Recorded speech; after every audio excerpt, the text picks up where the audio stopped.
На пряката линия Вени Марковски. Добър вечер за нас, добър ден за вас, господин Марковски.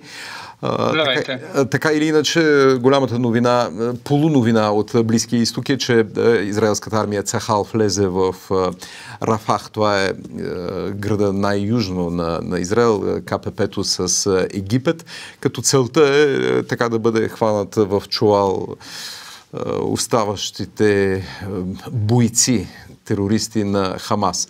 Но пък има и друга хуманитарна цена за всичко това. Казвам тези важни уточнения, защото какво става? Продължават ли протестите в американските университети в защита на палестинците по принцип? Значи протести има, но вече не са в този мащаб, в който бяха преди няколко седмици, когато имаше окупации на учебни заведения. Протести винаги е имало и винаги ще има сред студентите, не само в Америка, тъй като това е нормално. Това са най-младите хора, които са най-модерно мислещи. В случая обаче имаше и голямо разминаване между обявените цели на протестиращите и това какви каузи всъщност защитаваха.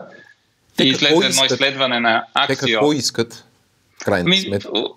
Значи те настояваха основно университетите да престанат да инвестират от каквато и да е форма в Израел, независимо от това, между другото, дали тези университети инвестират или не, тъй като университетите в щатите имат огромно портфолио с пари, които се инвестират в една или друга сфера, за да могат студентите съответно да получават по-добро образование. Това беше основното им искане. Имаше искания, разбира се, и за спиране на подкрепата от страна на САЩ към Израел и така нататък.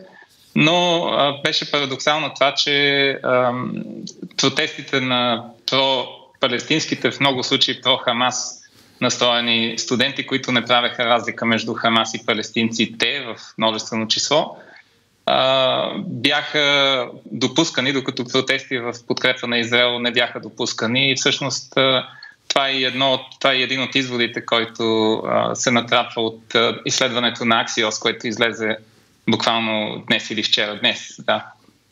В което се дават се доста ясни индикации за това, за какви протести и колко хора участват и така нататък. Всъщност, малцинство ли? Голямо малцинство. Всъщност, около...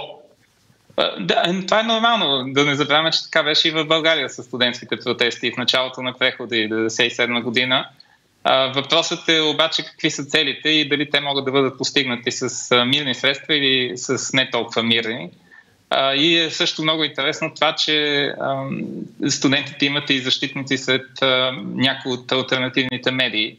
YouTube канали, X, бившия Twitter и така нататък, където получават защита. И другото, което е интересно, е, че част от техните опорни точки съвпадат с някои от опорните точки, които виждаме да излизат от Кремъл.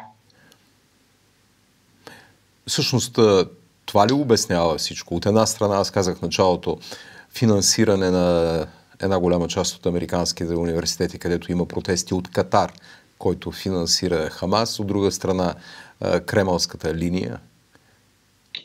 Бой по Израел.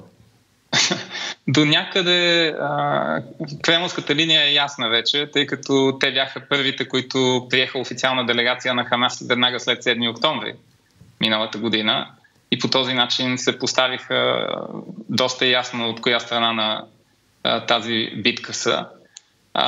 Това, че техните опорни точки съвпадат с някои от опорните точки на протестиращите в САЩ или на определени бивши журналисти, като Такър Карлсън и други, е показателно. Разбира се, подобни съвпадения имало и в миналото. Знаем за крилатата фраза, на която се приписва ту на Ленин, ту на Сталин, за това, че на Запад има полезни идиоти. Това са хора, които интелектуалци, журналисти, писатели, които вярват на Сталин за това, че в Съветския съюз всичко е помет и масло и пишат за тези неща на Запад. По същия начин и в момента ги има. Завършваме, но не и преди да отговорите на един елементарен въпрос. Питат ли ги, вие кого защитавате? Колатералните, както се казва, наистина жертвите сред цивилните палестинци или Хамас? Защо става всичко това? какво стана на 7 октомври? Това са елементарни, може би както и защо започна агресията на Путин срещу Украйна. Сякаш всичко става относително. Ами вижте, терористичният акт на 7 октомври, който беше изтребване на мирно население само заради това, че са евреи, послужи, освен на Хамас, разбира се, послужи най-много на Путин, тъй като светът престана да говори за неговите действия в Украйна и за убийството на мирно население. Непрекъснато има съобщения в момента за пострадали цивилни граждани. Но когато ги питат, те обикновено се объркват и започват веднага с нападки от сорта на това да се цитират числата дадени от така нареченото Министерство на здравеопазването в Газа, което е всъщност филиал на Хамас.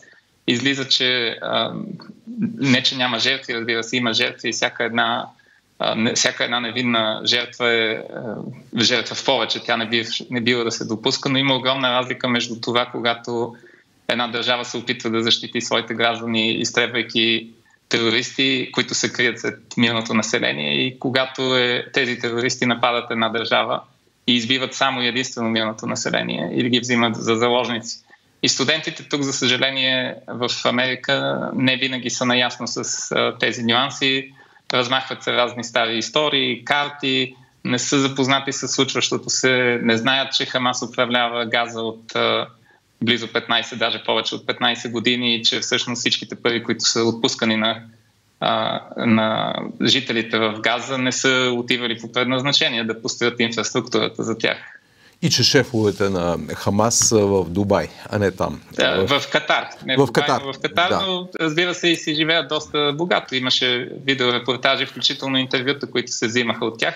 И другото, което единственият журналист, който така доста активно го повтаря, е Пирс Морган в своето предаване, което се излъчва по Fox, една от гледаните програми в САЩ, че той непрекъснато се опитва да пита тези защитници на Хамас какво всъщност би трябвало да направи Израел в такива условия, и никой не може да каже, че не би трябвало да защитава своите граждани.